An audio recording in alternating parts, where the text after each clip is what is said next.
राम राम राम राम राम राम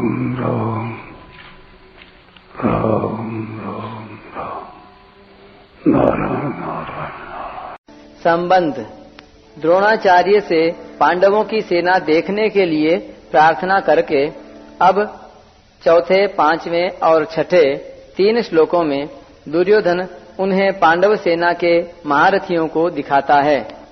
अत्र शूरा महेश्वासा भीमार्जुन समायुधे युयुधानो विराटश्च द्रुपदश्च महारथः दृष्टकेतुश्चेकितानः काशीराजश्च वीर्यवान् पुरुजित् कुन्तिभोजश्च शैब्यश्च नरपुङ्गवः युधामन्योश्च विक्रान्त उत्तमौजाश्च वीर्यवान् सौभद्रो द्रौपदेयाश्च सर्व एव महारथाः। यहाँ पांडवों की सेना में बड़े बड़े शूरवीर हैं, जिनके बहुत बड़े बड़े धनुष हैं तथा जो युद्ध में भीम और अर्जुन के समान हैं। उनमें युयुधान, सात्यकी, राजा विराट और महारथी द्रुपद भी हैं। दृष्टकेतु और चेकितान तथा पराक्रमी काशीराज भी हैं। पुरोजित और कुंती भोज ये दोनों भाई तथा मनुष्यों में श्रेष्ठ शैब्य भी हैं। पराक्रमी युधामन्यु और पराक्रमी उत्तमौजा भी हैं। सुभद्रा पुत्र अभिमन्यु और द्रौपदी के 5 पुत्र भी हैं। ये सब के सब महारथी हैं। व्याख्या। अत्र शूरा महेश्वासा भीमार्जुन समायुधि। जिनसे बाण चलाए जाते हैं, फेंके जाते हैं, उनका नाम ईश्वास अर्थात धनुष है। ऐसे बड़े बड़े ईश्वास धनुष जिनके पास हैं वे सभी महेश्वास हैं। तात्पर्य है कि बड़े धनुषों पर बाण चढ़ाने एवं प्रत्यंचा खींचने में बहुत बल लगता है। जोर से खींचकर छोड़ा गया बाण विशेष मार करता है।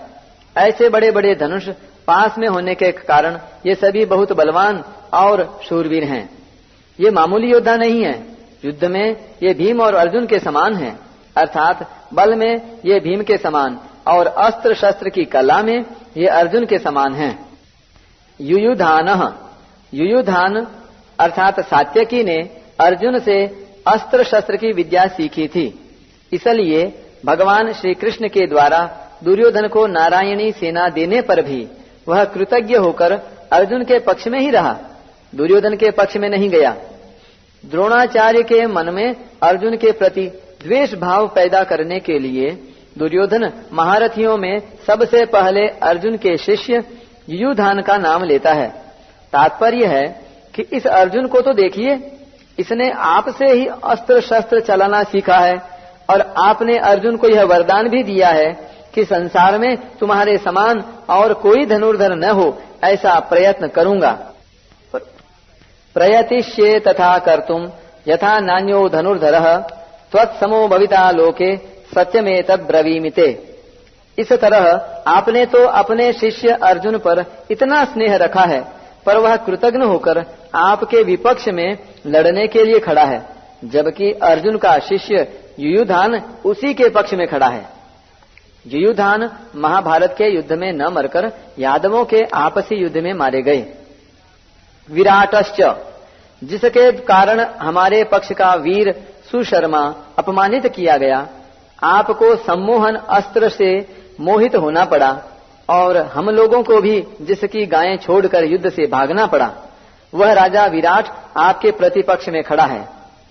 राजा विराट के साथ द्रोणाचार्य का ऐसा कोई वैर भाव या द्वेष भाव नहीं था, परंतु दुर्योधन यह समझता है कि अगर युयुधान के बाद मैं द्रुपद का नाम लूं तो द्रोणाचार्य के मन में यह भाव आ सकता है कि दुर्योधन पांडवों के विरोध में मेरे को उकसाकर युद्ध के लिए विशेषता से प्रेरणा कर रहा है तथा मेरे मन में पांडवों के प्रति वैर भाव पैदा कर रहा है।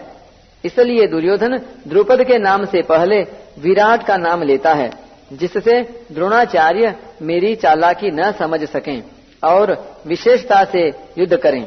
राजा विराट, उत्तर, श्वेत और शंख नामक तीनों पुत्रों सहित महाभारत युद्ध में मारे गए। द्रुपदश्च महारथः। आपने तो द्रुपद को पहले की मित्रता याद दिलाई, पर उसने सभा में यह कहकर आपका अपमान किया कि मैं राजा हूं और तुम भिक्षुक हो, अतः मेरी तुम्हारी मित्रता कैसी।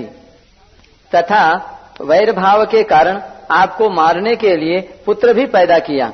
वही महारथी द्रुपद आपसे लड़ने के लिए विपक्ष में खड़ा है। राजा द्रुपद युद्ध में द्रोणाचार्य के हाथ से मारे गए। धृष्टकेतु। यह धृष्टकेतु कितना मूर्ख है कि जिसके पिता शिशुपाल को कृष्ण ने भरी सभा में चक्र से मार डाला था, उसी कृष्ण के पक्ष में यह लड़ने के लिए खड़ा है। धृष्टकेतु द्रोणाचार्य के हाथ से मारे गए। चेकितानः। सब यादव सेना तो हमारी ओर से लड़ने के लिए तैयार है और यह यादव चेकितान पांडवों की सेना में खड़ा है। चेकितान दुर्योधन के हाथ से मारे गए। काशीराजश्च वीर्यवान। यह काशीराज बड़ा ही शूरवीर और महारथी है। यह भी पांडवों की सेना में खड़ा है, इसलिए आप सावधानी से युद्ध करना, क्योंकि यह बड़ा पराक्रमी है। काशीराज महाभारत युद्ध में मारे गए। पुरुजित कुंती भोजश्च। यद्यपि पुरुजित और कुंती भोज ये दोनों कुंती के भाई होने से हमारे और पांडवों के मामा हैं, तथापि इनके मन में पक्षपात होने के कारण ये हमारे विपक्ष में युद्ध करने के लिए खड़े हैं। पुरोजित और कुंती भोज दोनों ही युद्ध में द्रोणाचार्य के हाथ से मारे गए। शैब्यश्च नरपुंगवः। यह शैब्य युधिष्ठिर का ससुर है। यह मनुष्यों में श्रेष्ठ और बहुत बलवान है। परिवार के नाते यह भी हमारा संबंधी है, परंतु यह पांडवों के ही पक्ष में खड़ा है। युधामन्युश्च विक्रांत उत्तमौजाश्च वीर्यवान। पांचाल देश के बड़े बलवान और वीर योद्धा युधामन्यु तथा उत्तमौजा मेरे वैरी अर्जुन के रथ के पहियों की रक्षा में नियुक्त किए गए हैं। आप इनकी और भी नजर रखना। रात में सोते हुए इन दोनों को अश्वत्थामा ने मार डाला। सौभद्रः। यह कृष्ण की बहन सुभद्रा का पुत्र अभिमन्यु है। यह बहुत शूरवीर है। इसने गर्भ में ही चक्रव्यूह भेदन की विद्या सीखी है, अतः चक्रव्यूह रचना के समय आप इसका ख्याल रखें। युद्ध में दुशासन पुत्र के द्वारा अन्याय पूर्वक सिर पर गदा का प्रहार करने से अभिमन्यु मारे गए। द्रौपदेयाश्च। युधिष्ठिर, भीम, अर्जुन, नकुल और सहदेव इन पांचों के द्वारा द्रौपदी के गर्भ से क्रमशः प्रतिविंध्य, श्रुतसोम, श्रुतकर्मा, शतानीक और श्रुतसेन पैदा हुए हैं। इन पांचों को आप देख लीजिए। द्रौपदी ने भरी सभा में मेरी हंसी उड़ाकर मेरे हृदय को जलाया है। उसी के इन पांचों पुत्रों को युद्ध में मारकर आप उसका बदला चुकाएं। रात में सोते हुए इन पांचों को अश्वत्थामा ने मार डाला। सर्व एव महारथः। ये सब के सब महारथी हैं, जो शास्त्र और शस्त्र विद्या दोनों में प्रवीण हैं और युद्ध में अकेले ही एक साथ 10,000 धनुर्धारी योद्धाओं का संचालन कर सकता है। उस वीर पुरुष को महारथी कहते हैं। एको 10 सहस्राणि योधयेद यस्तु धन्विनाम शस्त्र शास्त्र प्रवीणश्च महारथ इति स्मृतः। ऐसे बहुत से महारथी पांडव सेना में खड़े हैं।